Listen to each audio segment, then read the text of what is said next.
amigos, tudo bem com vocês? Eu sou o Felipe Castanhari e adivinhe só quem está de volta? Ele mesmo, o Nostalgia História, que vocês tanto pedem. E hoje nós temos um tema muito pedido por vocês lá no meu Instagram, que é @fcastanhari. É importante que você me siga lá, porque eu sempre faço pesquisa de temas, né? E esse foi, quando fiz a pesquisa, o tema mais votado. Então vamos falar de uma das civilizações mais antigas do nosso mundo, o Egito.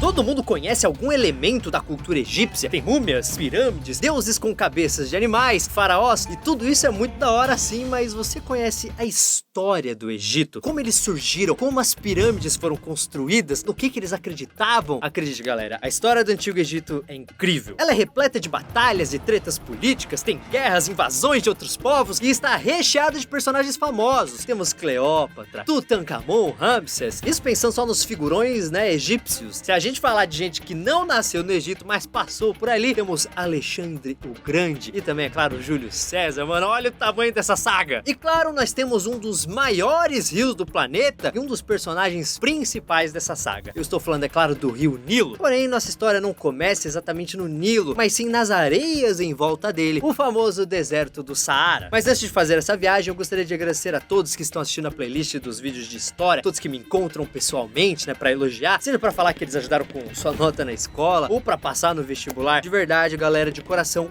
muito obrigado. A gente faz esses vídeos com muito carinho, mas é sempre bom lembrar que eles dão um baita trabalho. E é por isso que eu sempre peço pra vocês se inscreverem aqui, deixarem o like, porque isso faz com que os nossos vídeos de história continuem relevantes aqui na plataforma. Conto com vocês. Mas tudo bem, chega de enrolar. Vamos colocar o pé na areia e dar um passeio pelo Antigo Egito. Vai ser muito da hora, eu prometo.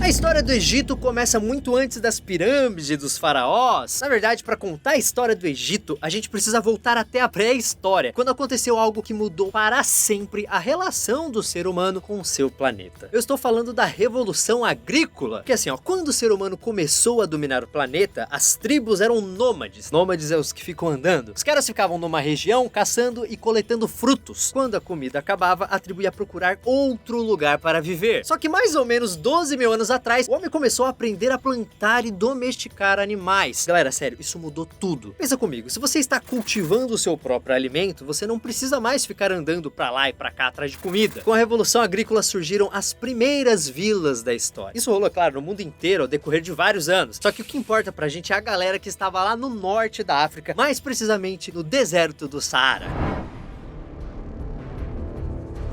O deserto do Saara nem sempre foi um deserto. Antigamente, aquele lugar era repleto de vegetação e várias tribos desses primeiros homens viviam ali, nesse lugar chamado Saara Verde. Só que um dia, esse lugar começou a se tornar mais quente e seco por causa de mudanças na órbita da Terra que rolaram mais ou menos 10 mil anos atrás. Só que não aconteceu da noite pro dia. Foram precisos milhares de anos para que o Saara se tornasse o deserto que conhecemos hoje. Mas os povos que moravam ali começaram a sair fora assim que o lugar começou a esquentar demais. E esses caras que abandonaram o Saara sabiam muito bem o que precisavam encontrar. Algum lugar com água, de preferência, claro, um rio. Os rios têm uma importância enorme na história da humanidade. Em todos os lugares do mundo, em todas as épocas, a gente teve grandes civilizações perto de rios, porque as terras perto de rios são muito mais férteis e produtivas, além de ter uma reserva vitalícia de água não salgada. E essa galera não encontrou um rio qualquer, mas sim o Nilo, que é um dos maiores rios do mundo. Ele nasce quase no meio da África e deságua no Mediterrâneo, tendo quase 7 mil quilômetros de extensão. Mas o grande destaque do Nilo é o seu delta, que é uma região triangular com 160 quilômetros de comprimento e 250 quilômetros de largura. Isso fica perto de onde ele deságua no Mediterrâneo, e é onde estão as terras mais férteis do Nilo, seu delta. Então imagina a felicidade desses caras. É claro que eles não pensaram duas vezes e armaram acampamento naquela região. Isso rolou por volta de 5.500 anos antes de Cristo, ou seja, quase 7.500 anos atrás. É por isso que existe uma frase muito famosa, dita por um historiador grego chamado Heródoto, que define muito bem essa história. Egypt is the gift of the Nile. Sem o Nilo, aquele lugar seria um completo deserto. Herodotus said Egypt was the gift of the Nile. But the Egyptians knew from the beginning that life on the Nile could be precarious. isolated by an endless expanse of desert, vulnerable to a river that was unpredictable, and a climate that could dramatically change, civilization in Egypt was forged in part by the realities of a harsh environment.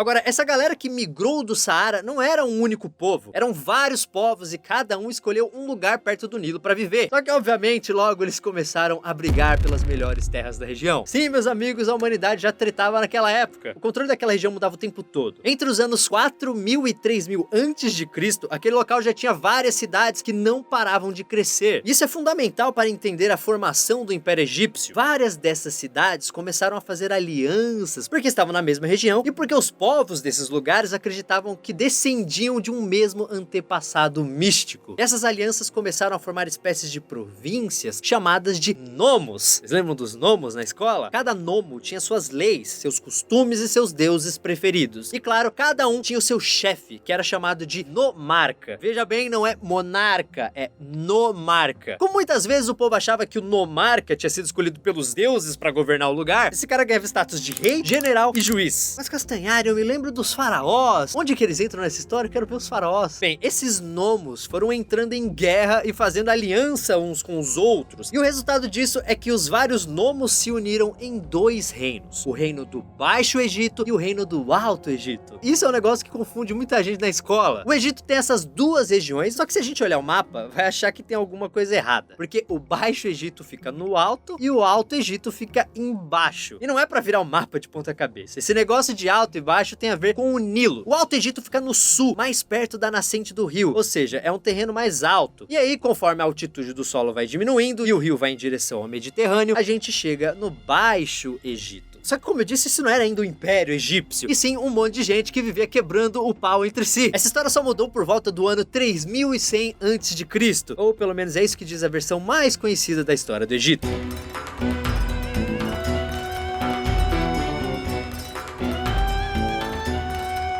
As brigas entre a galera do Alto Egito e do Baixo Egito só chegaram ao fim no século 31 a.C., quando um sujeito chamado Menes, que governava o Alto Egito, uniu os dois reinos e se tornou o grande governante de todo o Egito. Sim, estamos falando do primeiro faraó. Quer dizer, isso é o que diz a versão mais famosa dessa história, que foi escrita por um sacerdote do século 3 a.C., chamado de Maneton, que traçou a cronologia dos faraós desde o começo do Egito até a sua época. E foi assim que o mundo descobriu o nome de Menes, o cara que unificou o Egito. Mas o que importa pra gente é que todos esses povos se uniram num processo que demorou vários anos e culminou na formação do Império Egípcio, com uma grande capital chamada de Mênfis, no delta do Nilo. E o local de Mênfis não foi escolhido por acaso. A cidade ficava num lugar estratégico para o faraó fiscalizar as rotas comerciais com o Oriente Médio e controlar a agricultura nas regiões mais produtivas. Isso porque as terras eram propriedade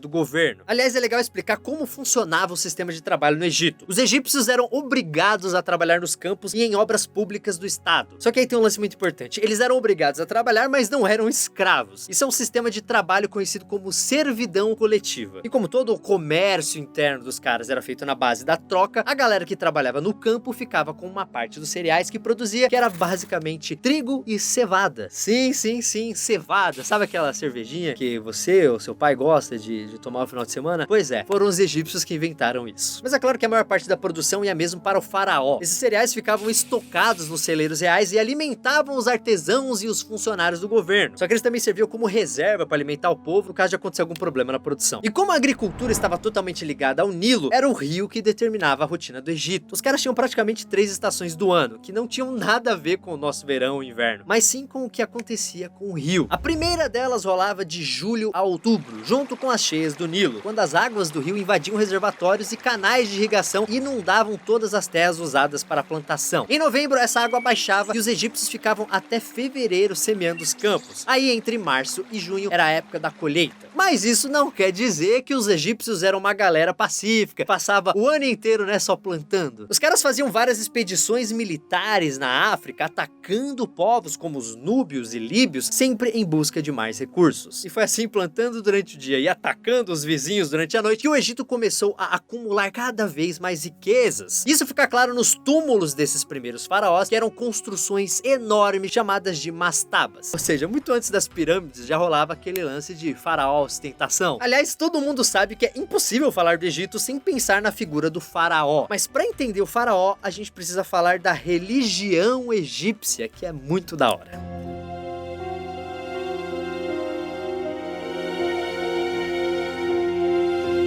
A religião é um capítulo extremamente importante e curioso na história dos egípcios. A religião não era apenas uma parte da sociedade egípcia, e sim o principal pilar dessa sociedade. E tudo que existia na natureza estava associado aos deuses, que eram considerados os primeiros governantes e donos do Egito. E esses deuses eram basicamente os mesmos em todo o reino, mas cada região tinha o seu patrono, que era o mais adorado naquele lugar. O principal era Ra, que era o responsável pela criação do mundo, e os outros deuses foram criados a partir dele. Como Ra era associado ao Sol, ele era sempre representado com a cabeça de uma ave de rapina, como um falcão ou um gavião, mas com o sol do meio-dia em cima de sua cabeça. Outro deus muito conhecido é Osíris, que não tinha cabeça de animal e teria sido o primeiro governante da Terra até ser assassinado. Osíris é uma das figuras mais importantes da mitologia egípcia, porque era ele quem julgava os egípcios depois da morte. Não sei se você já ouviu falar, mas diziam que os reis da Idade Média eram escolhidos por Deus. Não sei se vocês já ouviram falar nisso. No Egito, a galera achava que o faraó era a encarnação de Horus. O faraó manda em todo mundo, não só porque ele tem poder político e econômico. O poder dele é divino. E isso é algo que os historiadores chamam de monarquia teocrática despótica. O nome é difícil de decorar, mas o que ele significa é fácil de entender. O faraó manda em todo mundo, porque ele é literalmente a encarnação de um deus. Bem, pelo menos é isso que eles acreditavam. Eu podia ficar horas aqui falando sobre as divindades do Egito, porque Deus era algo que não faltava ali. Mas tem um lance ainda mais importante quando a gente pensa na questão da religião. A crença na vida após a morte. Na verdade, os egípcios foram os primeiros povos da história que acreditaram nessa ideia de vida eterna. E acredite se quiser, isso também era influência do Rio Nilo, porque era assim que eles enxergavam aquele lance das cheias que eu falei aqui. Para os egípcios, as cheias do Nilo nada mais eram que a água fazendo uma terra que estava morta renascer. Aí eles plantavam, colhiam e depois disso a terra morria de novo, até que a cheia fizesse ela renascer mais uma vez. Tudo para eles funcionava com base nisso. E se isso valia para a terra e para o trigo, é claro que valia também para a alma das pessoas. E agora é hora de entender uma das coisas mais legais e famosas do Egito: as múmias. Os egípcios acreditavam que a alma era composta de diversas partes. Uma delas se chamava Ka e representava a força vital da pessoa. O Ka saía do corpo na hora da morte, mas precisava continuar se alimentando. Então os faraós eram sepultados com aqueles banquetes enormes dentro das pirâmides. A outra parte da alma se chamava Ba e representava a personalidade do egípcio. Depois da morte, o Ba precisava voltar todas as noites para o corpo do egípcio para ganhar energia. Por isso que os corpos precisavam ser mumificados e conservados. Além disso, rolavam vários rituais funerários para fazer com que o Ka e o Ba se encontrassem depois da morte. Porque é assim que surgiria o Ak, a versão imortal do egípcio. Eu falei, era um pouquinho complexo, né? Tá, mas como os deuses se encaixavam nessa parte da mumificação? Depois de morrer, os egípcios encontravam Anubis, que era o protetor das pirâmides e guiava as pessoas na vida após a morte. Anubis levava a alma até Osíris, que pesava o coração da pessoa para julgar como ela tinha se comportado durante a vida. Tudo isso para saber se o egípcio tinha sido bom ou mal. Aqueles que eram bons iam morar com os deuses em um paraíso bem parecido com o Egito, mas quem era reprovado acabava com o coração devorado por Ammit, um demônio que era uma mistura de leão, hipopótamo e crocodilo. Ou seja, nada de vida eterna para essa pessoa. Lembra quando sua mãe falava que se você não se comportar, o Papai Noel não vai trazer nada de presente para você? Bem, se você acha isso ruim, é só imaginar que no Egito as mamães falavam assim pro filhinho: é bom você arar essa terra aí, porque senão o seu coração será devorado por um demônio. Tensa, a vida das crianças naquela época era tensa. Mas agora vamos deixar os deuses de lado e ver o que aconteceu com o Egito depois que os faraós surgiram.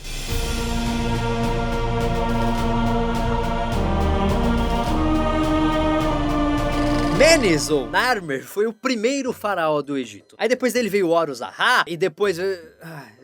tá ficando meio chato, né, esse negócio de nome de faraó. É melhor não falar de todos, mesmo porque o vídeo ganharia algumas horas, já que o poder era passado dentro de uma mesma família, normalmente de pai para filho, né? Isso é chamado de dinastia. E foi assim que o Egito foi governado por anos. Foram mais de 30 dinastias, cada uma com vários faraós. O período depois da unificação do Egito é chamado de período arcaico. E várias informações dessa época não são 100% certas. Os historiadores dizem que as duas primeiras dinastias governaram de uma cidade do Egito chamada Tinis. O problema é que os arqueólogos nunca encontraram essa cidade. Não se sabe muito bem como esse período acabou, mas a teoria mais aceita é que rolou uma crise econômica com disputa de poder entre cidades com a mudança da capital para Mênfis. Isso teria acontecido por volta de 2700 a.C. E aí começou um período chamado de Antigo Império, que durou mais ou menos 600 anos e foi uma época de grande prosperidade no Egito. Para vocês entenderem, a história política do Egito se divide em 3 grandes blocos chamados de impérios. Primeiro temos o Antigo Império, depois o Médio Império e por último o Novo Império. Até aí beleza, muito fácil. Esses blocos também eram separados por períodos de crise chamados de períodos intermediários. E foi no Antigo Império que surgiu uma coisa que eu tenho certeza que vocês estão esperando aí pra eu falar. Eu vou dar um pequeno spoiler aqui. Essa época é chamada de Era das Pirâmides. A pirâmide, tá? Comprada no Egito. Nessa época o Egito prosperou, e por vários motivos. A agricultura começou a se desenvolver muito, né? Agora, além do trigo e cevada, eles tinham ervilha, cebola, linho, tamaras, diversas árvores frutíferas, além de pecuária com bois, ovelhas, porcos e cabras. O comércio com outros povos também aumentou, e os ataques militares contra núbios e líbios continuaram rolando. Ou seja, o Egito estava on fire. Só que nada disso seria possível sem uma administração muito bem dividida e competente. Assim, quem mandava mesmo lá no lugar era o faraó. Só que tinham também os nomarcas, né, cuidando das províncias. E além deles tem outras duas figuras que são muito importantes aqui que a gente precisa falar. A primeira delas é o vizir, um cara que era o braço direito do faraó. Tinha um vizir do Alto Egito e o outro do Baixo Egito. E eram eles que coordenavam todo o serviço público, como cobranças de impostos e o suprimento de água de cada cidade. A outra figura muito importante é o escriba, que teve um papel essencial no crescimento do Egito. Esse sujeito era educado nas artes da escrita e da matemática.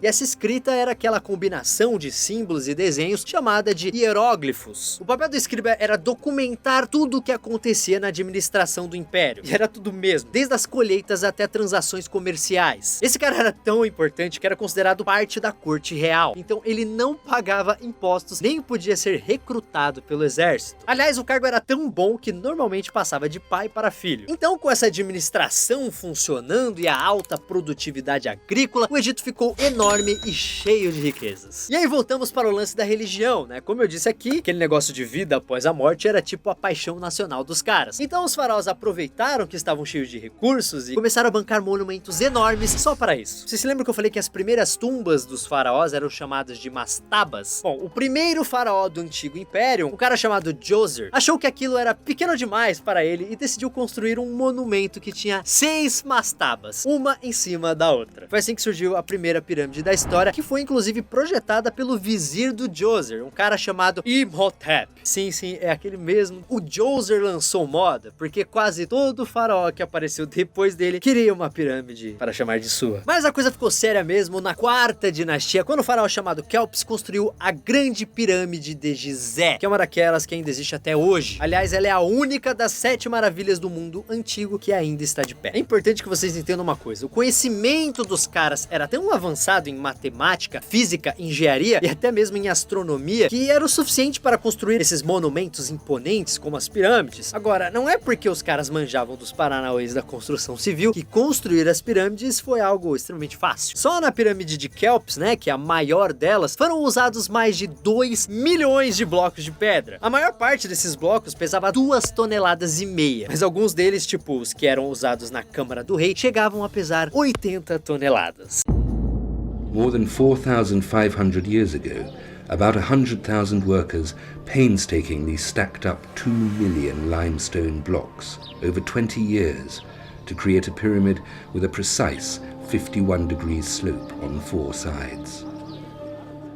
Para facilitar o trabalho, as pirâmides eram construídas perto de pedreiras, mas até hoje os historiadores nunca chegaram a uma conclusão definitiva sobre como os caras moviam essas pedras. Uma teoria bem popular diz que as pedras eram colocadas em cima de troncos que rolavam, e a galera ia puxando as pedras com cordas, ou então colocadas em trenós de madeira puxadas na areia molhada. Só que quando o bloco de pedra chegava na pirâmide, aí a coisa ficava mais feia, porque os caras tinham que subir por rampas gigantes, colocadas ao lado da construção, carregando a pedra com eles ou por túneis internos até o topo. Agora, para construir uma pirâmide enorme, é claro que os egípcios precisavam usar pedreiras em todos os lugares do império. Esses blocos de pedras eram transportados por barcos pelo Nilo. E existem documentos que indicam que os caras construíam canais para os barcos navegarem até chegarem o mais perto possível da construção. Agora tem outra ideia a respeito de como eles transportavam os blocos, que é um lance tão louco que chega a ser revolucionário. Essa nova teoria, que nunca foi realmente testada, é bem pouco conhecida e diz que eles também construíram canais menores para transportar as próprias pedras. Eles deixavam as pedras nesses canais e usavam uns truques de física para fazer esses blocos boiarem. Eles enrolavam as pedras em papiro e prendiam troncos na pedra. E quando rolava a cheia do Nilo, esses canais se enchiam de água e as pedras começavam a boiar. E calma que a coisa fica ainda mais louca. Essa teoria diz que eles construíam uns portões nesses canais como se fossem comportas que ficavam fechadas. Cada vez que a água começava a fazer pressão demais em uma das comportas, eles abriam e a seção seguinte do canal era inundada, levando as pedras. Só que os caras faziam isso na própria pirâmide, durante a construção. Então, com esse sistema de portões, eles iam fazendo os blocos literalmente boiar pra cima da pirâmide até a altura que os trabalhadores estavam. Era um lance colossal demais. Aliás, você com certeza já ouviu o termo obra faraônica, que é usado até hoje para descrever construções gigantes e caríssimas. Esse nome, né, faraônico, vem obviamente da palavra batata. Não vem de faraó mesmo. E como eu disse, né, a galera da quarta dinastia pegou bem pesado com esse lance de pirâmide. Khephren e Mycerinos construíram as outras pirâmides que ainda estão em Gizé. E o Khephren de quebra ainda construiu a enigmática Esfinge, que também existe até hoje, né, só que sem o nariz. Inclusive dizem que a cara da Esfinge é justamente o rosto de Khephren. Imagina só se os faraós da quarta dinastia viessem aqui pro Brasil, as empreiteiras iriam fazer a festa. O problema é que foi justamente a megalomania dos faraós que fez a casa do Egito cair. Além de gastar recursos construindo monumentos, os faraós davam fortunas para os templos religiosos para que eles continuassem a ser adorados pelo povo depois que eles morressem. Ou seja, a economia do Egito começou a patinar. E para piorar um pouquinho mais, por volta de 2200 a.C., rolaram várias secas no Nilo. Sem enchentes, sem plantação. Sem plantação, sem comida. Sem comida, fudeu! O povo se revoltou, a coisa virou um caos e os governadores regionais, os famosos nomarcas, começaram a desafiar o poder do faraó. E para piorar um pouquinho a situação, tribos nômades do deserto aproveitaram a bagunça e invadiram algumas regiões do delta. Aí a coisa desandou de vez. O antigo império acabou, dando início a uma época que os historiadores chamam de primeiro período intermediário, que começou em 2181 a.C.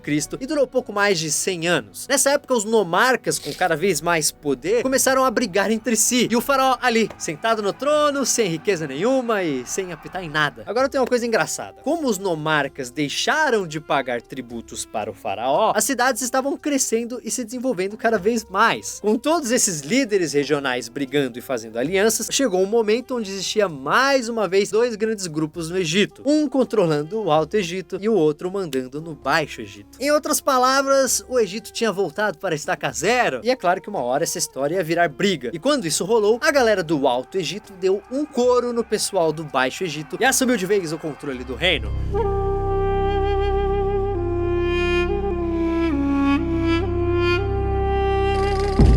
Depois que o Egito foi reunificado, começou um novo período de paz e prosperidade chamado de Médio Império, que durou cerca de 300 anos e uma dinastia e meia. Sim, isso mesmo, uma dinastia e meia, porque o cara que reunificou o Egito foi o sexto faraó da 11ª dinastia. Essa galera da 11ª dinastia governou da cidade de Tebas, mas durante a 12ª dinastia, a capital ficou em Ititaui, outra cidade que os arqueólogos nunca conseguiram encontrar. E o Egito voltou a crescer, especialmente porque a agricultura melhorou e os exércitos conquistaram de vez a Núbia, assumindo o controle de minas de ouro e pedras preciosas. Mas a gente nunca pode deixar de lado o lance da religião, né, que está no DNA do Antigo Egito. Religion came to dominate every aspect of social life. Egypt became a state controlled by priests. Religion soon became a significant factor in the economy. while the high priest made a bid for the highest office in the land. Nessa fase, os faraós voltaram a construir pirâmides, porque, né, faraó não podia ver recursos sobrando e, né, que já pensava em construir uma pirâmide. Só que nessa época, aquele lance da vida após a morte não era mais um negócio só da elite. Antes, só o faraó e sua galera tinham o direito de perseguir a vida eterna, mas no Médio Império, esse conceito valia para geral, e qualquer egípcio podia fazer cultos para isso. De repente, todo mundo no Egito tinha uma alma. Agora, lembra que eu disse que o Antigo Império acabou porque os faraós gastavam demais com construções gigantes e também teve uma seca no Nilo, né, que ferrou com tudo? Bom, o final do Médio Império é literalmente um remake disso. Os caras não aprenderam nada com sua própria história e aquele caos aconteceu mais uma vez. O faraó começou a perder o poder de novo e aí começou o segundo período intermediário, que é uma das maiores zonas da história do Egito. Olha só o que rolou. No final do Médio Império, uma galera do Oriente Médio começou a migrar para o delta do Nilo, que é aquela região, né, mais fértil do Egito. E o faraó ficou de boa com isso, né? Na cabeça dele, quanto mais gente, melhor, porque ele teria mais trabalhadores para agricultura e construções. Só que aí, quando o faraó começou a perder força, essa galera simplesmente tomou o controle da região e formou uma dinastia própria. Ou seja, os caras criaram um governo paralelo e a coisa virou uma grande bagunça. E calma que tá feio sim, mas vai piorar. Como o país estava literalmente rachado, a porta ficou aberta para os Hicsos, um outro povo do Oriente Médio que invadiu o Egito e fez literalmente um arrastão, conquistando quase todo o reino,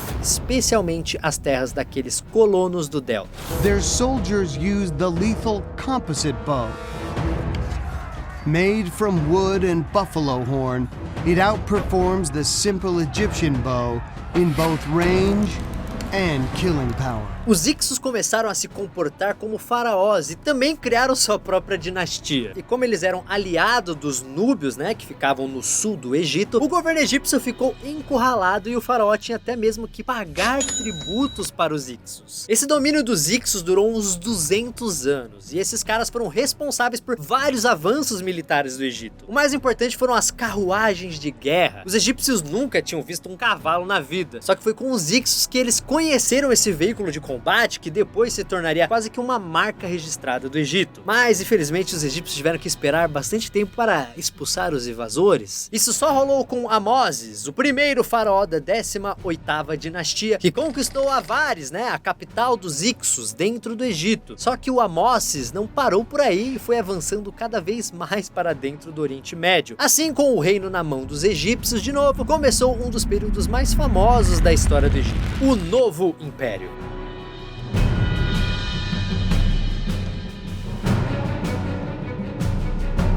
Foi no Novo Império, que começou por volta de 1550 a.C., que o Egito se tornou um grande império de verdade. Como a gente viu, os períodos anteriores são chamados de impérios. Tem o Antigo Império, tem o Médio Império. É chamado de império? É, só que nessas épocas o Egito era mais um reino do que um império, né? Um reino com muita influência. Sim, mas ainda é um reino. Só que depois da expulsão dos Hicsos, os faraós se ligaram que investir em armas e exército era essencial. E eles tinham razão, né? As terras do Egito eram extremamente férteis, então todos os povos da região cresceram o olho para isso. Os egípcios perceberam que a melhor defesa era o ataque e começaram a expandir as suas fronteiras. E isso fez o tamanho do Egito aumentar demais. Chegou uma hora que o Novo Império ia do norte da Síria até o meio da África. E com todas essas vitórias militares, o Egito começou a ter cada vez mais escravos. Ah, escravos? Você finalmente vai falar dos escravos? Assim, a escravidão existia desde o começo do Antigo Egito, mas era pequena, em sua maior parte composta por estrangeiros. Isso porque no Antigo Império e no Médio Império, o Egito não era uma potência militar. Eles até entravam em guerras, né? Mas esse lance de dominar e escravizar outros povos não era prioridade dos caras. Só que isso mudou mesmo no Novo Império, quando eles resolveram se armar até os dentes e decidindo que partir pra cima de todo mundo era muito bacana. E sempre que os caras entravam em guerra, os trabalhadores egípcios eram transformados em soldados. O problema é que o Império não podia ficar sem mão de obra, assim, pro dia a dia. E é aí que entram os escravos.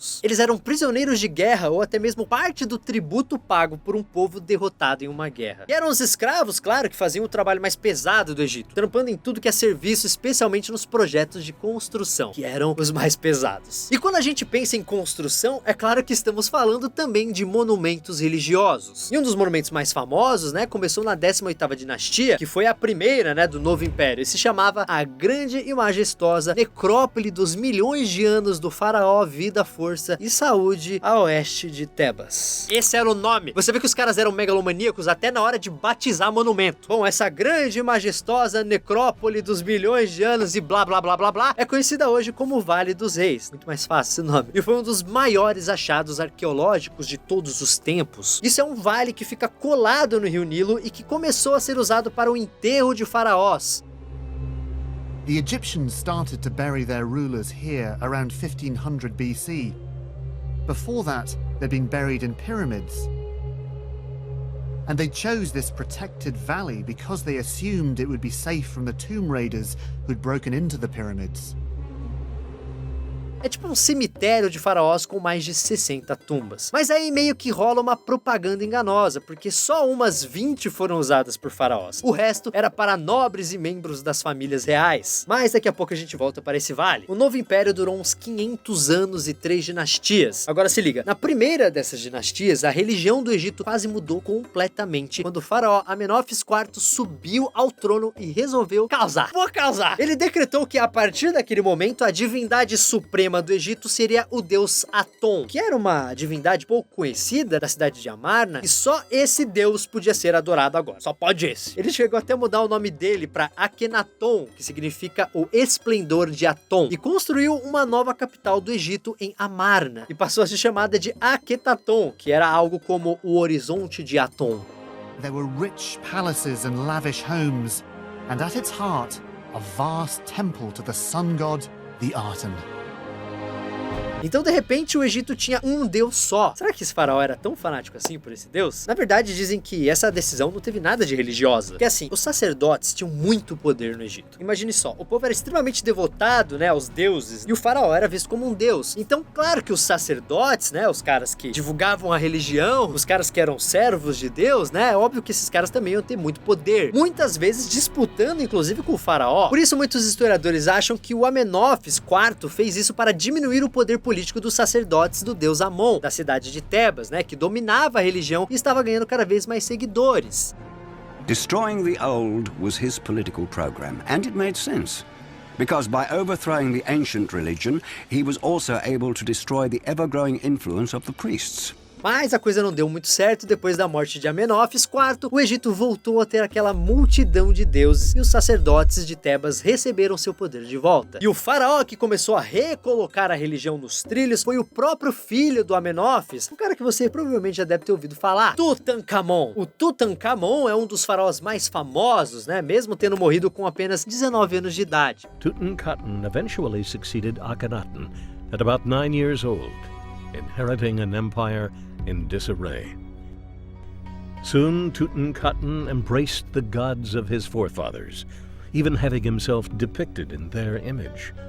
He then changed his name to Tutankhamun, to honor the former national god of Egypt, Amun.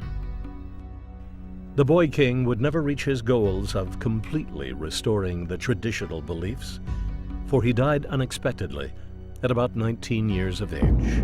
Ele se tornou um ícone do Antigo Egito quando descobriram a tumba dele no Vale dos Reis. Então assim, ó, lembrem que eu tô falando de um período aí de tipo 6.000 anos. Então quando os arqueólogos encontravam túmulos dos faraós, muitas vezes o lugar já tinha sido todo saqueado por ladrões. Só que como Tutankhamon morreu cedo, a câmara luxuosa onde ele seria enterrado não estava pronta. Então ele foi sepultado num lugar mais modesto, que nem chamava tanta atenção. O resultado é que quando o túmulo dele foi descoberto em 1922, o lugar estava quase intacto.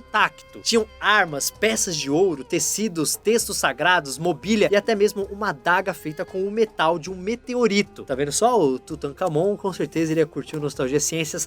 Tem que ter humor nesse vídeo. E tem uma história legal que você provavelmente já deve ter ouvido falar na maldição de Tutankhamon. Porque o que acontece? Várias pessoas envolvidas nessa expedição arqueológica morreram um pouco depois da descoberta. Cada uma de um jeito diferente. Não mexe com o faraó, dá problema. Mas maldições à parte, essa descoberta foi foda porque os arqueólogos arqueólogos conseguiram toneladas de coisas para estudar e entender melhor o Egito. O Tutankhamon era da 18ª dinastia, mas foi só na dinastia seguinte que surgiu aquele que é considerado o maior faraó de todos os tempos. Estou falando de Ramsés II, ou Ramsés o Grande. Esse cara se tornou um dos maiores símbolos do Antigo Egito, né, construindo vários templos e mudando a capital para a cidade de Pi-Ramsés. Ramsés é tão famoso, né, que ele tá no meio daquela história do Êxodo, que está na Bíblia, e mostra os hebreus sendo libertados da escravidão no Egito por Moisés. Até hoje ninguém sabe ao certo qual seria o faraó dessa história, mas Ramsés é um dos candidatos e é sempre ele que é mostrado nos filmes sobre o assunto. E o grande Ramsés enfrentou a maior pedra que existia no sapato egípcio, os hititas, que tinham um império no Oriente Médio. Só que como os dois impérios tinham forças parecidas, ninguém foi o vencedor e aí rolou o Tratado de Kadesh, que é o primeiro acordo de paz da história. Closer examination revealed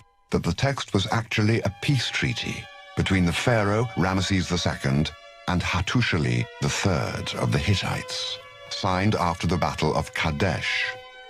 This made the treaty 3,000 years old. Como se não bastasse, né, o Ramsés ainda encontrava tempo para fazer filhos. Acredite se quiser, dizem que o cara chegou a ter 110. Ele era tipo o Mr. Catra do Egito. Agora o humor ficou um pouco demais, eu confesso. A importância do Ramsés é tão grande que depois que ele morreu, vários faraós assumiram o nome dele. Na 20ª dinastia, faraó chamado Ramsés parecia filme da Marvel. Toda hora tinha um novo. Isso foi até o Ramsés XI. Só que ter o nome Ramsés não era garantia de nada, né? E os problemas começaram de novo. Era corrupção, revoltas, golpes de estado que tiravam faraós do poder, e foi aí que rolou a cagada. Para manter sua popularidade e controlar o povo, os faraós começaram a dar cada vez mais grana, terras e escravos para os sacerdotes do deus Amon e também para os principais chefes militares. E o que aconteceu? De repente, esses caras estavam mais poderosos que os faraós. E adivinha só? O Egito rachou mais uma vez. E o novo império chegou ao fim. E aí começou outra bagunça chamada de Terceiro Período Intermediário. E aí vocês vão ver que a partir daí essa história nunca mais fica boa pro Egito. Talvez só os deuses egípcios sabiam disso, mas daí em diante a coisa ia rolar pirâmide abaixo.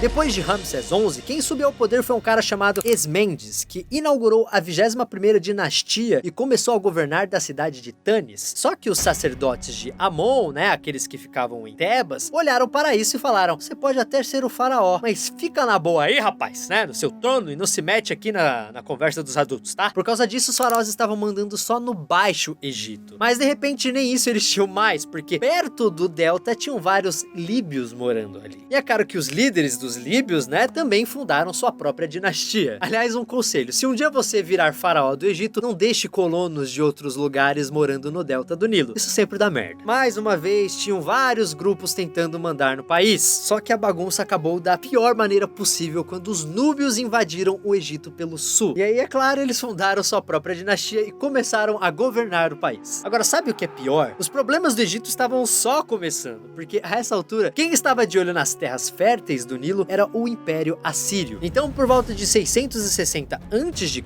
os assírios invadiram o Egito e empurraram os núbios para fora dali. To their neighbors and rivals, the Assyrians' riches and ruthless lust for power made them public enemy number one. Agora o Egito tinha um novo dono, né? E começou um novo período nessa história chamado de Baixo Império, que durou uns 300 anos. Os assírios não estavam com a menor vontade, né, de administrar o Egito. Eles queriam só dominar e saquear o lugar e cobrar impostos. Então eles colocaram alguns egípcios no governo, né? Naquele esquema: toma conta do Egito, mas não esquece que ele é meu, tá? Você só tá tomando conta. Então surgiu uma dinastia de faraós que eram pau-mandados dos assírios. Só que um desses faraós chamou uns mercenários gregos para fazer um frila, e aos poucos começou a expandir seu poder. Não demorou muito e esse faraó assumiu o controle de Tebas, finalmente libertando o Egito. Então é claro, depois disso a economia começou a crescer e o Egito entrou em outra fase de paz e prosperidade, certo? Correto? Não! O Egito ainda estava se reerguendo quando quem apareceu no horizonte foram os persas. E aí não deu outra. O Egito foi conquistado mais uma vez. Isso rolou por volta de 530 a.C. e o Egito ficou como parte do Império Persa por uns 200 anos. Galera que assistiu 300, vocês se lembram do Xerxes, o cara que o Rodrigo Santoro interpretou lá no filme? You must be Xerxes. Come, Leonidas. Let us reason together. Quando esse sujeito estava lá arrumando confusão com a galera de Esparta, o Egito estava no bolso dele, né, como parte do Império Persa. E claro, os egípcios tentaram expulsar os persas e chegaram até a criar uma dinastia, né, a 30ª, que foi a última dinastia real egípcia pura. Só que os persas continuavam mandando no Egito e isso só mudou quando um dos personagens mais famosos da história apareceu por ali. Isso rolou em um belo dia do ano 332 a.C. Esse cara chegou com seu exército e, como era inimigo dos persas, foi saudado pelo povo como o grande libertador do Egito. O nome desse cara era Alexandre III da Macedônia, mas você provavelmente conhece ele pelo seu apelido, Alexandre o Grande.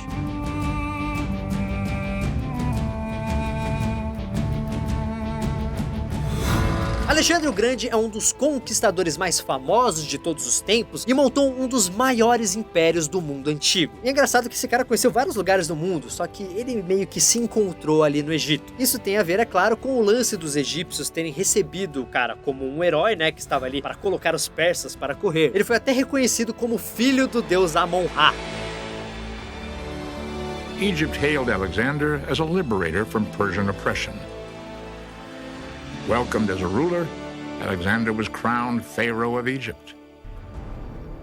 E essa passagem dele pelo Egito mudou a história do mundo, porque uma das heranças disso foi nada mais, nada menos que uma nova cidade, a famosa Alexandria, que hoje é a segunda maior cidade do Egito, perdendo somente para o Cairo, que é a atual capital do Egito. Para quem não relacionou, né, Alexandria vem de Alexandre. Tinha que explicar, vai que passa desapercebido. Então a Alexandria do Egito logo se tornou uma espécie de tesouro da humanidade. E isso não é à toa, uma das coisas mais conhecidas da cidade era a famosa Biblioteca de Alexandria, que era uma das maiores bibliotecas do mundo antigo. Over 2,000 years ago, this stark, sprawling ruin was probably the most important center for learning in the world. Here, men first figured out the size of the world and the number of stars in the sky. There were laboratories, gardens, a medical school, and over 500,000 books. E todo mundo, claro, já ouviu falar do Farol de Alexandria, que era outra das 7 maravilhas e guiava os navios que se aproximavam da cidade. Os historiadores apontam que o farol tinha mais de 100 metros de altura, ou seja, era no mínimo da altura de um prédio de 30 andares. O Alexandre era um cara foda? Ele era, mas ele não construiu nada disso. Na verdade, ele caiu fora um ano depois de dominar o país, indo conquistar outros países, mas deixando um governador macedônico para administrar o Egito em seu lugar. Como esse general se chamava Ptolomeu, e todos os descendentes dele assumiram o nome de Ptolomeu, essa dinastia ficou conhecida como Dinastia Ptolomaica, e os caras, mesmo não sendo egípcios, se apresentavam como faraós. No começo isso deu certo. Os Ptolomeus conseguiram unificar o Egito, né, e dominaram outros territórios, como a Síria. Mas depois da morte de Ptolomeu III, o Egito perdeu força e se tornou alvo dos povos vizinhos. Um dos efeitos dessa enfraquecida foram as revoltas dos egípcios contra os Ptolomeus. O Egito ganhou um pouco de fôlego perto do ano 200 a.C., quando Ptolomeu V fez uma aliança com o povo que estava começando a ganhar destaque no mundo. Aliás, talvez você já tenha ouvido falar desse povo aí, desses caras. Vou dar uma dica pra vocês, a capital deles se chamava Roma. Só que isso não resolveu muita coisa. Os anos foram passando e o Egito foi ficando cada vez mais instável e dependente de Roma. Roma, é claro, que crescia a cada dia. E aí tem uma coisa muito importante, sabe aquela famosa política do pão e circo, que eram como os imperadores romanos mantinham o povão feliz? Esse pão era feito com o trigo do Egito. Então, se começassem a rolar problemas no Egito, o risco de uma revolta popular em Roma aumentaria bastante. Toda essa importância que o Egito tinha, né, para a economia e a estabilidade de Roma, deu início a um novo capítulo da história dos faraós, estrelado por uma das mulheres mais famosas de toda a história. Estou falando, é claro, de Cleópatra. Achou que a gente não ia falar de Cleópatra aqui? Achou errado!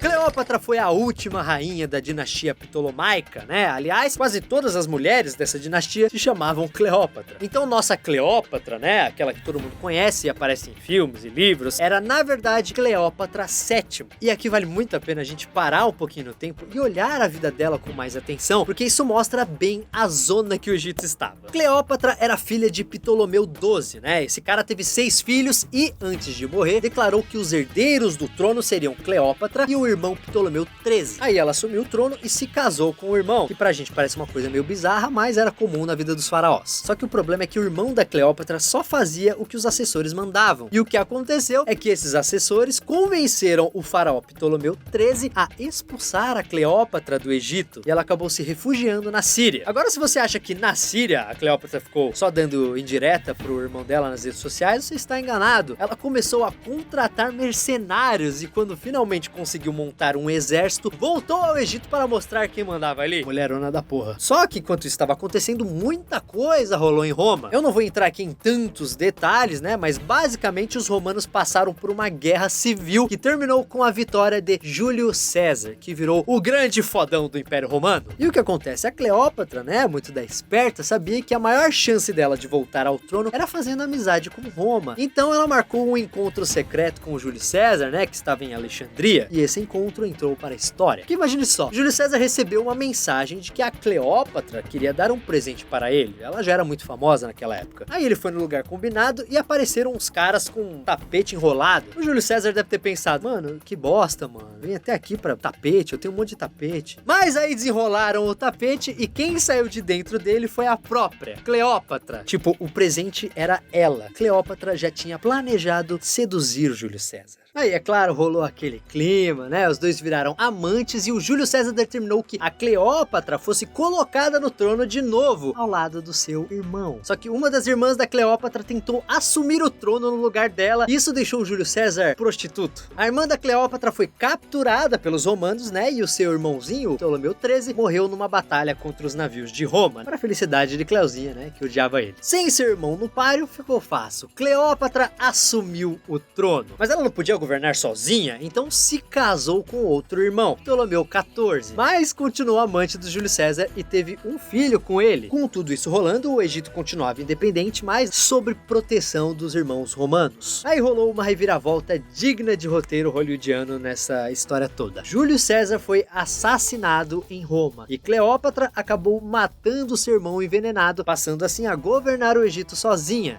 A Cleusinha não era flor que se cheirasse não. Só que ela sabia que não poderia governar sem o apoio de Roma. Por isso não demorou muito para ela se enrolar com outro romano poderoso. E esse cara era chamado de Marco Antônio, braço direito de Júlio César, e que mesmo tendo esposa em Roma, se casou com a Cleópatra no Egito. O que a Cleópatra queria mesmo era criar um império no Mediterrâneo. E o Marco Antônio, como estava completamente apaixonado, começou a transferir várias províncias romanas para o Egito. O cara era um pau mandado. E era um negócio meio louco, né? Com esses territórios sendo doados para os filhos que ele tinha com a Cleópatra. E é óbvio que Roma nunca ia deixar isso barato. Foi aí que no ano 31 a.C., o Senado romano declarou Marco Antônio e Cleópatra inimigos do Império. E aí as legiões romanas invadiram o Egito. Foi aí que a casa caiu de vez. O Marco Antônio, achando que a Cleópatra já estaria morta, se matou com uma punhalada de sua própria espada. E Cleópatra, segundo a tradição, ela teria se deixado picar por uma cobra, né? Se matado. Só que mesmo sendo visto duas marcas, né, de picada em seus braços, os médicos da época não encontraram vestígio de veneno em seu corpo. Fica então o mistério. Was this well done of your lady? And the servant answered, extremely well.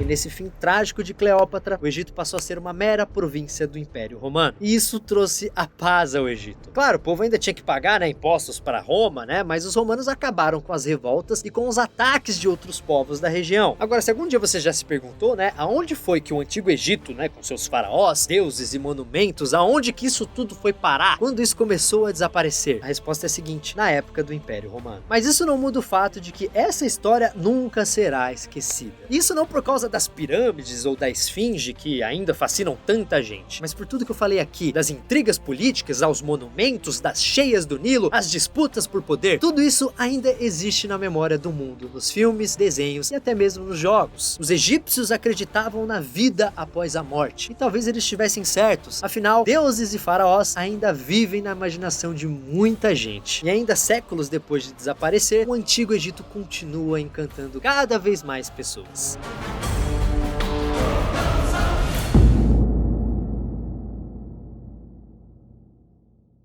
E E esse foi o Nostalgia História Antigo Egito. Se você gostou desse vídeo, clique aqui no gostei, compartilhe ele, se inscreva aqui no canal e não deixe de ver a nossa playlist de vídeos de história clicando aqui. Tem vídeo da Primeira Guerra Mundial, tem vídeo da Segunda Guerra Mundial, tem vídeo sobre a Guerra Fria, história do Brasil, ditadura militar, enfim, clique aqui e assista a nossa playlist de história. Obrigado pelo seu carinho. Me siga lá no Instagram, @fecastanhari, para escolher o próximo tema do Nostalgia História.